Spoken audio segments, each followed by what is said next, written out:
नमस्कार दोस्तों, स्वागत है आपका हमारे YouTube चैनल पर जिसका नाम है परीक्षिता एकेडमी। और आज हम बात करने वाले हैं मुगल साम्राज्य के बारे में और यह इस सीरीज़ का हमारा भाग 2 है, जिसमें मुख्यतः आज हम बात करेंगे अकबर की। भाग 1 में हम हुमायूं और बाबर के बारे में विस्तार से चर्चा कर चुके हैं। और स्पेशली बात ये भी बताना चाहेंगे कि ये जो वीडियो है MCQ प्रकार का हमारा वीडियो है, पैटर्न हमारा MCQ प्रकार का है, जिसमें हम आपको ज़्यादा से ज़्यादा जो भी फैक्ट्स हैं उसको बताने की कोशिश करेंगे। मध्यकालीन भारत के इतिहास के अंतर्गत ये टॉपिक आता है, आप सभी जानते हैं। दोस्तों, आपसे एक और बात कहना चाहेंगे कि अगर आप हमारे चैनल पर नए हैं तो आज ही हमारे चैनल को सब्सक्राइब करें। अगर आपको हमारा वीडियो पसंद आता है तो इसे लाइक और शेयर ज़रूर करें। तो चलिए और हम बात करते हैं मुगल साम्राज्य के बारे में। काफ़ी इंपॉर्टेंट टॉपिक है एग्ज़ाम के पर्पज़ से, ठीक है। तो चलिए हम आगे बढ़ते हैं। तो आज हमारा पहला क्वेश्चन है कि अकबर का जन्म कब हुआ था, ठीक है। अकबर का जन्म कब हुआ था? तो अकबर का जन्म हुआ था 15 अक्टूबर 1542 को। इसके जो पिता का नाम है सभी जानते हैं, हुमायूं है। और इसकी जो माता थी वो थी हमीदा बानो बेगम, ठीक है। हमीदा बानो बेगम इसकी माँ का नाम था। और इसका जो जन्म हुआ था अमरकोट के राणा वीरसाल के महल में हुआ था। अमरकोट के राणा वीरसाल के महल में हुआ था। नेक्स्ट क्वेश्चन है, अकबर का राज्य अभिषेक कहाँ पर हुआ था? तो अकबर का जो राज्य अभिषेक है वो हुआ था 14 फरवरी, क्योंकि 1 फरवरी 1556 को इसके फादर की डेथ हो गई थी, हुमायूं की मृत्यु हो गई थी। तो 14 फरवरी 1556 को पंजाब के कालानौर में इसका राज्याभिषेक किया गया था। अगर हम बात करें अकबर की तो इसके बचपन का नाम जलाल था, ठीक है। और आप अंदाज़ा लगा सकते हैं कि जब इसका जन्म 42 में हुआ था और 56 के बीच में लगभग 14 वर्ष का अंतर है, तो यह 14 वर्ष की उम्र पे जो है इसको राजा घोषित किया गया था, या जो भी हम कहें राज्याभिषेक किया गया था। नेक्स्ट क्वेश्चन है, अकबर किस उपाधि से जो है ये थोड़ा सा गलत हो गया है, राज सिंहासन पर बैठा? इसको करेक्ट करते हैं, राज सिंहासन पर बैठा, ठीक है। काफ़ी इंपॉर्टेंट क्वेश्चन है। तो यहाँ पर 4 ऑप्शन आप देख पा रहे हैं, ज़हीर उद्दीन मोहम्मद, नसीरुद्दीन, जलालुद्दीन मोहम्मद या शहाबुद्दीन मोहम्मद, ठीक है दोस्तों। तो जस्ट अभी हमने आपको बताया कि अकबर के बचपन का नाम क्या था। तो अकबर के बचपन का नाम था जलाल। तो जी हाँ, ये इसी नाम से गद्दी पर बैठा था, जलालुद्दीन मोहम्मद अकबर बादशाह गाजी, ठीक है। हमने यहाँ पर इसको पूरा नहीं लिखा, नहीं तो आप इजीली समझ जाते, ठीक है। कितने लंबे चौड़े नाम रखते हैं भैया, हमको याद रखने में प्रॉब्लम होती है। तो आप याद रखिएगा, जलाल याद रख लीजिए, कोई दिक्कत नहीं है, ठीक है। बता ही दिया है कैसे याद रह जाएगा आपको। तो जलालुद्दीन मोहम्मद अकबर बादशाह गाजी के नाम से ये जो है गद्दी पर बैठा था। अब बाकी के जो ये ऑप्शन है ये भी फालतू के ऑप्शन नहीं है, वो भी हम आपको बता देते हैं। तो जो ज़हीरुद्दीन मोहम्मद बाबर जो है इस नाम से गद्दी पर बैठा था, अर्थात ये बाबर का नाम था। नसीरुद्दीन की बात करें तो ये जो है हुमायूं इस नाम से गद्दी पर बैठा था, नसीरुद्दीन हुमायूं, ठीक है, आगरा की गद्दी पर। फिर शहाबुद्दीन मोहम्मद किसका नाम है, ये भी सोचने का विषय है, ठीक है। तो शहाबुद्दीन मोहम्मद जो है वो शाहजहाँ का है। तो शाहजहाँ जो है शहाबुद्दीन मोहम्मद साहब के नाम से गद्दी पर बैठा था। और अगर हम बात करें जहांगीर की, तो जो जहांगीर है वो नूरुद्दीन, ठीक है, वह नूरुद्दीन मोहम्मद जहांगीर बादशाह गाजी के नाम से जो है गद्दी पर बैठा था। अब आई बात औरंगज़ेब की, अकेला बच रहा है तो इसको भी देख लेते हैं। औरंगज़ेब जो है अबुल मुज़फ़्फ़र मुइज़ुद्दीन मुज़फ़्फ़र औरंगज़ेब बहादुर आलमगीर के नाम से गद्दी पर बैठा था, ठीक है, काफ़ी बड़ा नाम है। तो आई थिंक आपको ये क्वेश्चन में सारे फैक्ट क्लियर हो गए होंगे। अगला क्वेश्चन है हमारा, अकबर का संरक्षक कौन था? जैसा कि हमने अभी आपको बताया, अकबर 14 वर्ष की उम्र में ही जो है राजगद्दी पर बैठा था। तो इसका जो है संरक्षक बनाया गया था। और सभी जानते हैं, मूवी में नाटक आ चुके हैं काफ़ी इस टॉपिक पर। तो बैरम खान जो है अकबर का संरक्षक था 1556 से 1560 तक। बाद में जो है इसकी बैरम खान की हत्या कर दी थी पाटन नामक स्थान पर। बैरम खान के बारे में अगर हम बात करें तो ये शिया मतावलंबी था। ठीक है, ये शिया मतावलंबी था और कई सारे जो है राजनीतिक मोड़ आते हैं इसके और अकबर के लाइफ में। तो ये कहाँ पर जाता है, ये जाता है मक्का की तीर्थ यात्रा पर। कब? 31 जनवरी 1561 को। और वहाँ पर जो है एक अफगान सरदार इसकी हत्या कर देता है। ठीक है, कौन? एक अफगान सरदार इसकी हत्या कर देता है पाटन नामक स्थान पर। वो क्यों करता है? क्योंकि मच्छीवाड़ा के युद्ध में बैरम खान ने उसके पिता की हत्या कर दी थी। ठीक है, तो इसलिए इसकी हत्या कर दी जाती है। चलिए नेक्स्ट क्वेश्चन है, पानीपत की दूसरी लड़ाई कब हुई थी? हम सभी जानते हैं, जब हमने हमारे पहले वीडियो में डिस्कस किया था तो वो काफ़ी ज़रूरी है दोस्तों, उसको भी याद करना। तो पानीपत की जो प्रथम लड़ाई है वो कब हुई थी? 21 अप्रैल 1526 को। लेकिन यहाँ पर बात चल रही है पानीपत के द्वितीय युद्ध की। तो पानीपत का जो दूसरा युद्ध हुआ था वो हुआ था 5 नवंबर 1556 को। किसके बीच में? वैसे तो कहें हम मुगल के बीच में वर्सेस हेमचंद्र या हेमू के बीच में, लेकिन मुगल की ओर से बैरम खान जो है युद्ध में था, क्योंकि अकबर तो इसके संरक्षण में था, या कहीं कहीं हो सकता है आपको अकबर भी लिखा हुआ हो। तो मूल रूप से राजा अकबर था, तो वही समझ लीजिए लड़ रहा था। तो जो है अकबर और हेमू के बीच में हुआ था, जिसमें हेमू की पराजय हुई थी और अकबर इस युद्ध में विजय हुआ था। और हेमू का आपने शायद देखा भी होगा कि इसने पूरा ये जो है इसकी आँख को छोड़कर पूरा इसका जो बॉडी है वो प्रोटेक्ट कर रखा था आयरन से, लेकिन फिर भी इसकी आँख में तीर लग गया था जहरीला, जिसके कारण इसकी डेथ हो गई थी। और हेमू का जो है हेमचंद्र विक्रमादित्य इसका नाम था, काफ़ी बहादुर था। ठीक है, और ये जो हेमू था आदिल शाह का सेनापति था। जो आदिल शाह था उसका सेनापति था, विक्रमादित्य की उपाधि धारण किया हुआ था और अंतिम हिंदू शासक था। ठीक है, हेमू ने 24 में से 22 युद्ध जीते थे। उस समय का सबसे अच्छा सेनापति था और काफ़ी विश्वास पात्र था, बहुत बहादुर था, लेकिन नियति को कौन बदल सकता है। ठीक है, तो इसके बारे में याद रखिएगा। तो पानीपत की दूसरी लड़ाई की सारी बातें हो गई। ठीक है, पानीपत की प्रथम लड़ाई हुई थी इसके दादा और इब्राहिम लोदी के बीच में। महाराणा प्रताप के हाथी का क्या नाम था? हम सभी जानते हैं कि जो है महाराणा प्रताप और अकबर के बीच में हल्दी घाटी का युद्ध हुआ था 18 जून 1576 में। तो जिसमें अकबर की जो है विजय हुई थी वर्सेस महाराणा प्रताप था, और इस पे के साथ ही जो अकबर होता है मेवाड़ पे अपना कब्जा कर लेता है। लेकिन यहाँ पर जो महाराणा प्रताप हैं उनकी वीरता के काफ़ी चर्चे होते हैं। इनके घोड़े का नाम आपने सभी ने सुना है, चेतक। इसी प्रकार से इनका एक हाथी भी था जिसका नाम था राम प्रसाद। तो दोस्तों आपको ये याद रखनी है। महाराणा प्रताप की जो मृत्यु हुई थी वो हुई थी 19 जनवरी 1597 ईस्वी में। एक सख्त धनुष की प्रत्यंचा चढ़ाते समय अंदरूनी चोट लग गई थी। ठीक है, राणा प्रताप ने डूंगरपुर के निकट चौवड़ में अपनी नई राजधानी बनाई थी, और ऐसा माना जाता है कि इन्होंने घास की रोटियां, गोबर की रोटियां तक खाई थी। ठीक है, और भीलों का काफ़ी संरक्षण इनको प्राप्त था। इनके घोड़े का नाम चेतक और उसका नाम राम प्रसाद था। तो ये चीज़ें आपको याद रखनी है। निम्न में से कौन अकबर के नवरत्न में शामिल नहीं है? अब क्वेश्चन आ गया है शामिल नहीं है, तो इसका मतलब है कि सबसे पहले आपको 9 नाम याद होना चाहिए। तो सबसे पहले जो है हम इसके नाम ढूंढते हैं। तो है अबुल फजल फेजी, जो कि इसका भाई ही था। तानसेन, जिसका नाम था रामतनु पांडे। बिरबल महेश दास, इसका नाम था रियल। टोडरमल, जिसने आईने दहशाला बंदोबस्त प्रकृति लाई थी। राजा मानसिंह। अब्दुल रहीम खाने खाना, ये बैरम खान का लड़का था। अब्दुल रहीम खाने खाना। फ़कीर, अजीउद्दीन और मुल्ला दो प्याजा। ठीक है, ये जो थे 3, 6, 9 हो गए, ये इसके नवरत्न में शामिल थे। तो सिंपल सी बात है, आप समझ गए होंगे कि हमारा इस क्वेश्चन का सही उत्तर क्या होगा।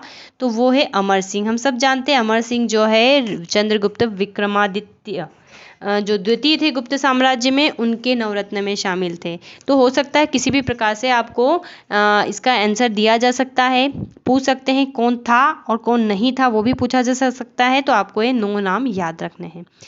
इबादत खाने की स्थापना कब की गई थी? ठीक है, इबादत करने के लिए अकबर के शासनकाल में इबादत खाने की स्थापना की गई थी।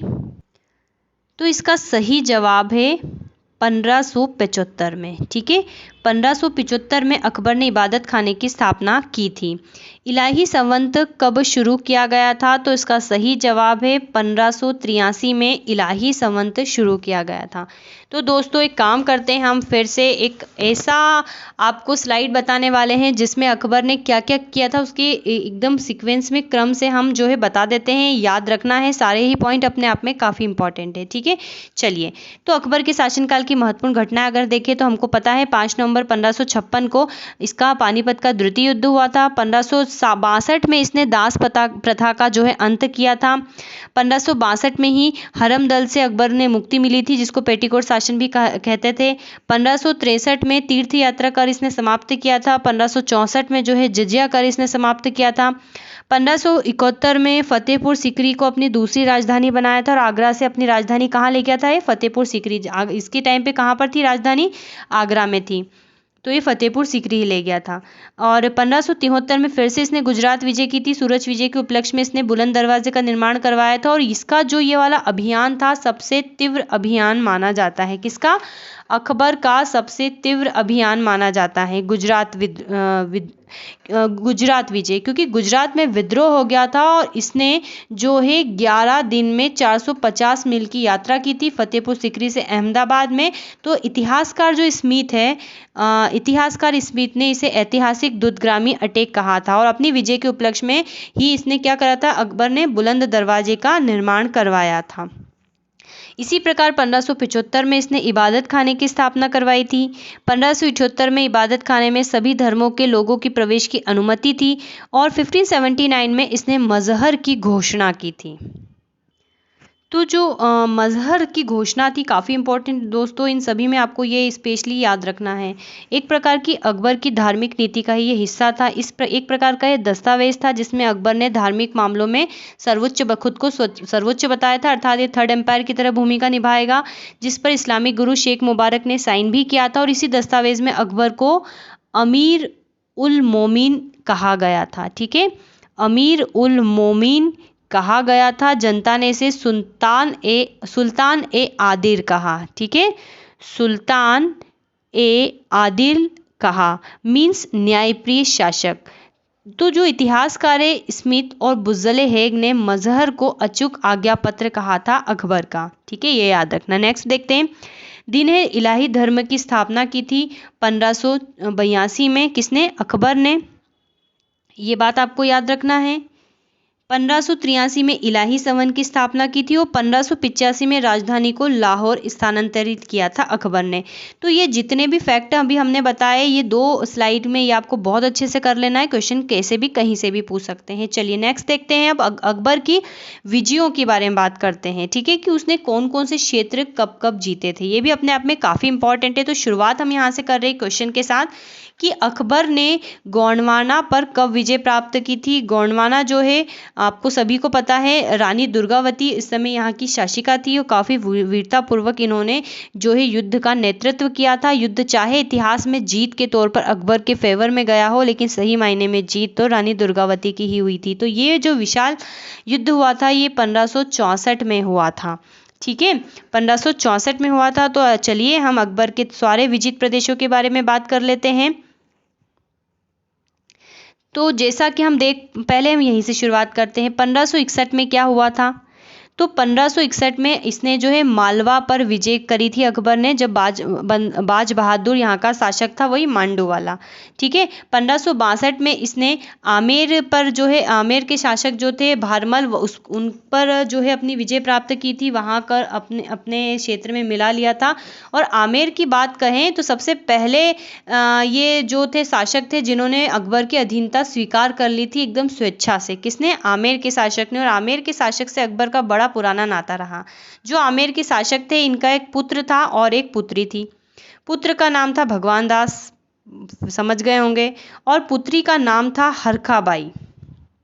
ठीक है, क्या नाम था पुत्री का? हरखाबाई, हीर कुंवर, जोधाबाई। और अकबर ने इसे नाम दिया था मरियम उज्जमानी। वो ही जोधाबाई जो अकबर जोधा करके आपने ये शब्द सुने होंगे। तो अकबर ने जो है जोधाबाई से तीसरा विवाह किया था। इसके पहले अकबर जी विवाह कर चुके थे 2। पहला विवाह किया था इन्होंने रुकैया बेगम से, जो कि हिंदाल की पुत्री थी। इनके जो फादर है उनके भाई की लड़की थी। ठीक है। दूसरी विवाह किया था इन्होंने सलीमा बेगम से, जो कि बैरम खान की पत्नी थी और अब्दुल रहीम खाना की माँ जो थी उससे विवाह किया था। और तीसरा विवाह किया था इन्होंने आमेर के शासक की पुत्री हरखा बाई से, जिसे जोधा बाई के नाम से भी जाना जाता है, और अकबर ने इन्हें मरियम उज्जमानी की उपाधि दी थी। अब हम भगवान दास की बात करें तो इस भगवान दास के भी एक जो थे पुत्र पुत्रियां थी। इसका जो एक पुत्र था वो मानसिंह था, जो कि अकबर के उसमें नवरत्न में शामिल है, अभी हमने नाम बताया था आपको। और इसी प्रकार से इनकी एक लड़की भी थी जिसका नाम था मानबाई। ठीक है, क्या नाम था? लड़के का नाम मानसिंह, लड़की का नाम मानबाई। और इसी मानबाई से अकबर के पुत्र जहांगीर का विवाह हुआ था। ठीक है, याद रखिएगा, अकबर के पुत्र जहांगीर का विवाह हुआ था, जिसका पुत्र था खुसरो। चलिए, तो ये तो थोड़ी आमेर के बारे में ज़्यादा बातें हो गई। 1564 में गोंडवाना विजय की थी, जैसा कि हमने बताया। इसी प्रकार से 1562 में भारमल ने भी अधीनता स्वीकार कर ली थी। ठीक है, तो ये भी याद रखना है। 1564 में गोंडवाना की बात हम कर चुके हैं। और 1568 में इतना इम्पोर्टेंट कुछ भी, हाँ, चित्तौड़ का घेरा डाला था। इम्पोर्टेंट तो है, चित्तौड़ का घेरा डाला था अकबर ने यहाँ पर। ठीक है, कई बार जो है युद्ध लड़े हैं उदय सिंह जब यहाँ के कार्य करता धरता थे। फिर आगे की रणनीति के तौर पे हम बात करें तो 1569 में रणथंभौर और कालिंजर को जीता था। 1570 में जो है मारवाड़ पर अधिकार किया था। अकबर ने नागौर की यात्रा की थी, तो ऑलरेडी आज जोधपुर जैसलमेर के राजाओं ने आत्मसमर्पण कर दिया था। फिर 1571 में गुजरात पर विजय प्राप्त करी थी। 1574 से 76 के बीच बंगाल एवं बिहार एवं बंगाल पर विजय प्राप्त करी थी। 1573 पर भी जो है गुजरात पर विजय प्राप्त करी थी, जो कि अकबर का सबसे दूरगामी अटैक माना जाता है, जिसके उपलक्ष्य में इसने बुलंद दरवाजे का निर्माण करवाया था। ठीक है, 1576 में इसने मेवाड़ पर विजय प्राप्त करी थी, और इसको इसी समय जो है हल्दी घाटी का युद्ध हुआ था, जिसमें अकबर जो है विजय प्राप्त करा था। 1581 में काबुल, 86 में कश्मीर, 92 में उड़ीसा, और 1593 में सिंध 1593 में, 1595 में बलूचिस्तान और कंधार। तो इस प्रकार से जो है इसने विजय प्राप्त की थी। मुख्य रूप से आपको गोंडवाना का और राणा प्रताप का और गुजरात का ये याद रखना है। चलिए, नेक्स्ट क्वेश्चन की तरफ बढ़ते हैं। अकबर ने किस युद्ध के बाद बैरम खान को खाना की उपाधि दी थी? तो हमें पता है पानीपत के द्वितीय युद्ध में उसने इसका जो है नेतृत्व किया था, और इस युद्ध में विजय के उपलक्ष्य में अकबर ने जो बैरम खान है इसको खाना की उपाधि दी थी। बाद में इसकी मृत्यु पर जो है इसकी पत्नी से शादी कर ली थी, और इसका जो लड़का था अब्दुल रहीम खाना इसके नवरत्नों में शामिल था।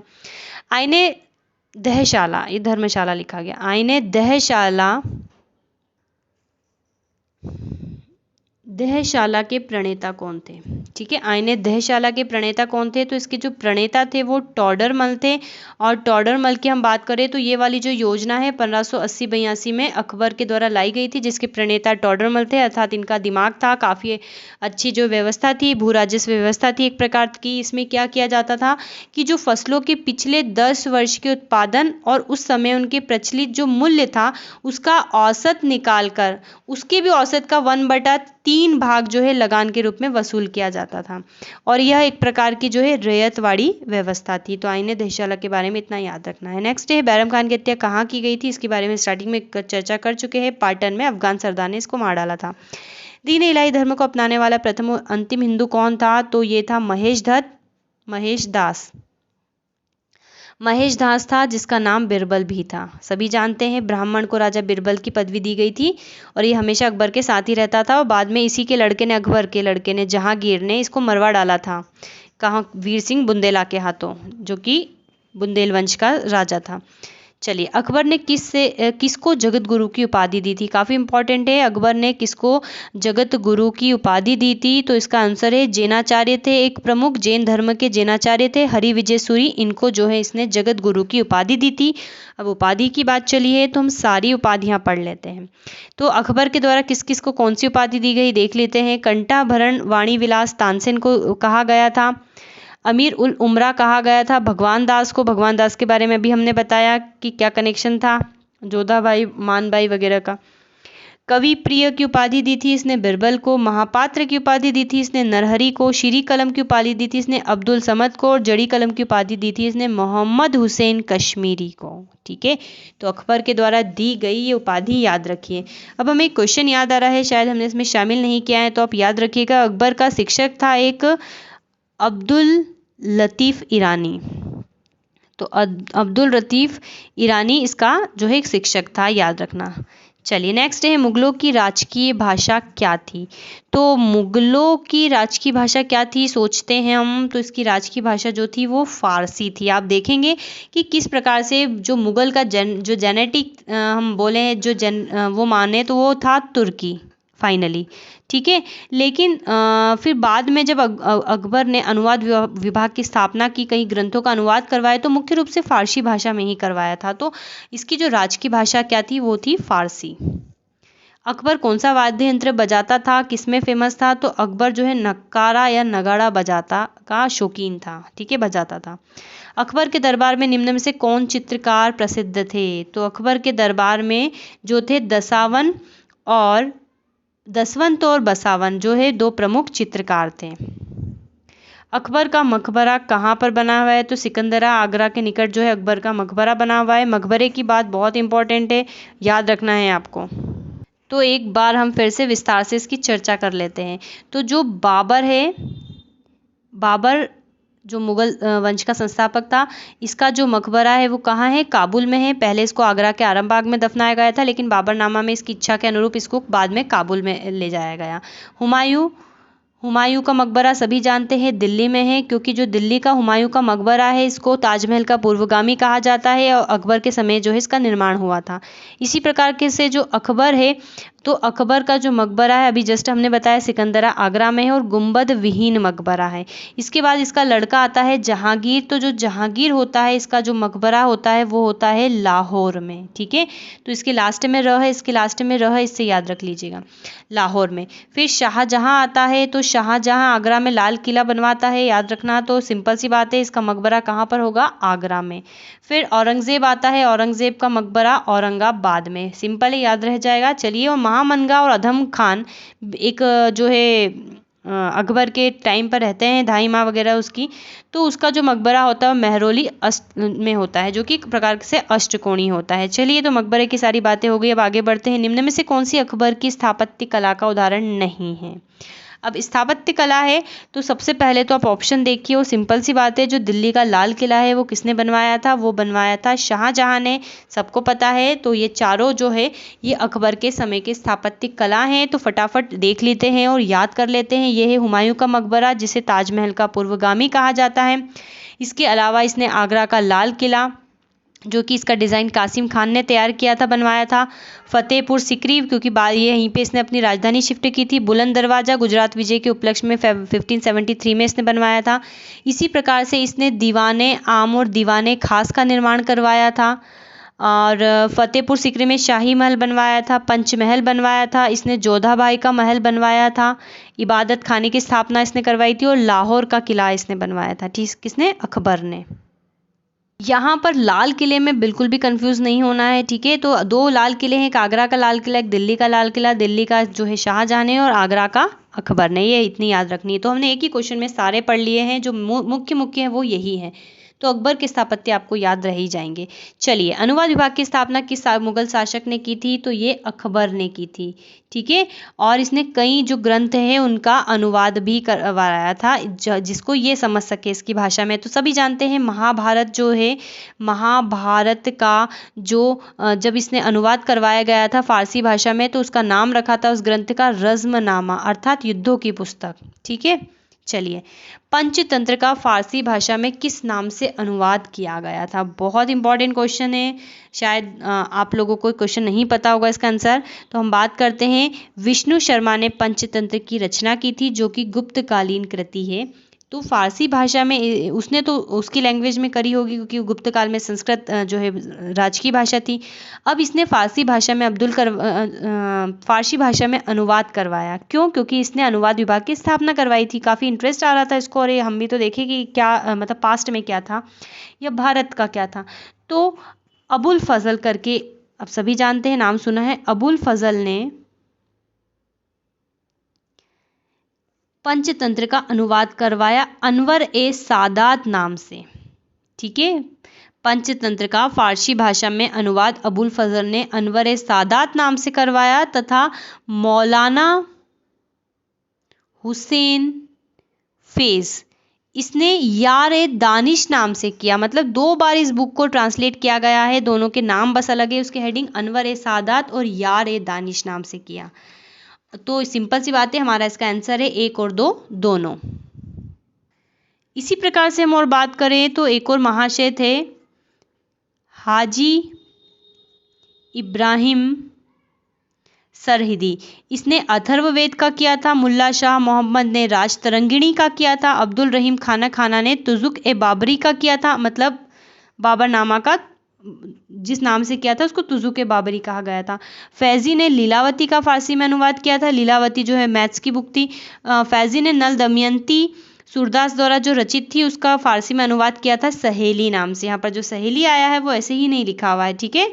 तो वो दमयंती एक सूरदास की रचना थी, उसका फारसी में अनुवाद किया था। भगवत पुराण का अनुवाद फारसी में टोडरमल ने किया था। अब्दुल कादिर बदायूं ने सिंहासन बत्तीसी का अनुवाद जो है फारसी में किया था। ज्योतिष के 2 प्रसिद्ध ग्रंथ थे। तजक एम तुजुक का फारसी में अनुवाद किया था जहान ए जफरना ने। जफर नाम से किया था किसने? मोहम्मद खान गुजराती ने। तो इतनी बातें आपको याद रखनी है। चलिए नेक्स्ट टाइम आगे बढ़ते हैं। अकबर के काल को किसका स्वर्णकाल कहा जाता है? तो इसका सही जवाब है हिंदी साहित्य को जो है स्वर्णकाल कहा जाता है अकबर के समय का।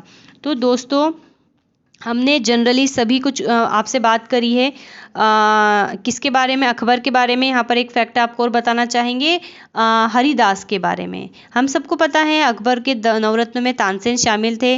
उसी प्रकार से एक हरिदास भी थे जो कि काफ़ी महान संगीतज्ञ थे। वृंदावन में रहते थे और ईश्वर की उपासना करते थे। अकबर ने काफ़ी सुन रखा था इनके बारे में और फिर इनको मैसेज भिजवाया था कि आओ हमसे मिलो, तो इन्होंने आने से मना कर दिया था कि मैं केवल मेरे ईश्वर के दरबार में ही जाता हूँ और मुझे किसी राजा वगैरह के दरबार से कोई सरोकार नहीं है। तो कुछ लोग ऐसा कहते हैं कि ये तानसेन के गुरु थे, बल्कि कुछ लोग कहते हैं कि दोनों ही जो थे शिष्य थे। मतलब दोनों ही क्लासमेट टाइप थे। समझ गए होंगे आप। मानसिंह तोमर का शिष्य बतलाते थे संगीत के क्षेत्र में। तो हरिदास के बारे में इतनी स्पेशल बात हमसे छूट गई थी। चलिए दोस्तों, तो हमने जनरली सभी कुछ कवर किया है तानसेन के बारे में। अब हम अगला वीडियो लेके आएंगे। इनके जो आगे के बच्चे हैं जहांगीर शाहजहां, इनके बारे में हम विस्तार से चर्चा करेंगे। पूरे मुगल साम्राज्य को हम अच्छे से समझने की कोशिश करेंगे, सारे फैक्ट कवर करेंगे। तो तुरंत हमारे चैनल को सब्सक्राइब कर दीजिए। अगर आपको हमारा वीडियो पसंद आया है तो लाइक करें, शेयर करें। Thanks for watching and have a nice day.